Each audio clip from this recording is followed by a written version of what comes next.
Hello guys, welcome back to a new video. അപ്പോൾ ഇന്നത്തെ വീഡിയോയിൽ നമ്മൾ ഡിസ്കസ് ചെയ്യാൻ പോകുന്ന ടോപ്പിക് എന്താണെന്ന് വെച്ചാൽ, നമ്മളിൽ പലരും ഫേസ് ചെയ്യുന്നൊരു ഇഷ്യൂ ആണ്. ബൈക്കിന് സെൻറ്റർ സ്റ്റാൻഡ് ഇല്ലാത്ത ബൈക്സിന് നമ്മൾ വാഷ് ചെയ്യുമ്പോഴും ചെയിൻ ക്ലീനിങ് ലൂബിങ്ങും ടൈമിലൊക്കെ ചെയ്യുമ്പോൾ ഫേസ് ചെയ്യുന്ന ഒരു പ്രശ്നമാണ്.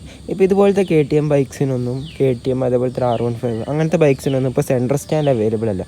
അപ്പോൾ അതിന് പകരമായിട്ട് നമ്മൾ പാഡോക്ക് സ്റ്റാൻഡോ അതോ ജി റോളേഴ്സോ യൂസ് ചെയ്യേണ്ട ആവശ്യം വരുന്നുണ്ട്. പാഡോക്ക് സ്റ്റാൻഡാണെങ്കിലോ ഭയങ്കര എക്സ്പെൻസീവാണ്. ഒരു മിനിമം 2000 റുപ്പീസെങ്കിലും സ്റ്റാർട്ടിങ് വരുന്നുണ്ട് പാഡോക്ക് സ്റ്റാൻഡ്. ജി റോളർ ആണെങ്കിൽ 800 റുപ്പീസ് 1100 റുപ്പീസൊക്കെ വരുന്നുണ്ട്.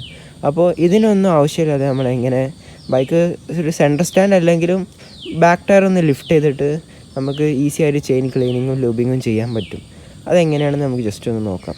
അപ്പോൾ വീഡിയോയിലേക്ക് പോകുന്നതിന് മുന്നേ നിങ്ങൾ ആദ്യമായിട്ടാണ് എൻ്റെ ചാനൽ കാണുന്നുണ്ടെങ്കിൽ തീർച്ചയായും ലൈക്ക് ചെയ്യണം, ഷെയർ ചെയ്യണം, സബ്സ്ക്രൈബ് ചെയ്യണം.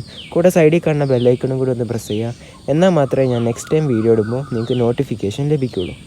അപ്പോൾ നമുക്ക് നമ്മുടെ വീഡിയോയിലേക്ക് പോവാം.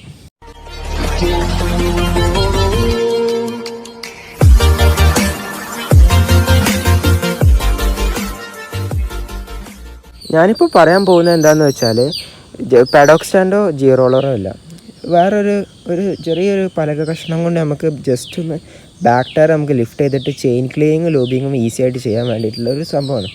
ഇപ്പോൾ നമ്മൾ പാഡോക്ക് സ്റ്റാൻഡ് വെച്ച് നോക്കുകയാണെങ്കിൽ 2 സ്വിംഗ് കൂടി വെച്ചിട്ട് ബാക്ക് ടയർ കംപ്ലീറ്റ് ആയിട്ട് നമുക്ക് ലിഫ്റ്റ് ചെയ്യും. സൈഡ് സ്റ്റാൻഡിൻ്റെ ആവശ്യമില്ലാതെ ലിഫ്റ്റ് ചെയ്യാൻ സാധിക്കും. പക്ഷേ ജി റോളർ ആണെങ്കിൽ നമ്മൾ ബാക്ക് ടയർ ഒന്ന് ലിഫ്റ്റ് ചെയ്ത് പിടിച്ചിട്ട് ബാക്ക് ടയറിന് അടിയിൽ ജി റോളർ കൊണ്ടുപോയി പ്ലേസ് ചെയ്യണം. എന്നാൽ മാത്രമേ ബാക്ക് ടയർ റൊട്ടേറ്റ് ആവുള്ളൂ. അപ്പോഴും സൈഡ് സ്റ്റാൻഡിന്മേൽ പ്രഷറുണ്ട്. അപ്പോൾ ഞാൻ പറയുകയാണെങ്കിൽ പാഡോക്ക് സ്റ്റാൻഡ് ആണ് ഏറ്റവും പെർഫെക്റ്റ്. പക്ഷെ അത് എക്സ്പെൻസീവ് ആയതുകൊണ്ട് ചിലവർക്ക് വാങ്ങാൻ ബുദ്ധിമുട്ടുണ്ടാകും.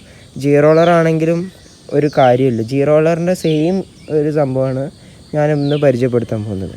ജി റോളർ ആകുമ്പോൾ വെറുതെ 1100 കൊടുക്കുകയാണ്.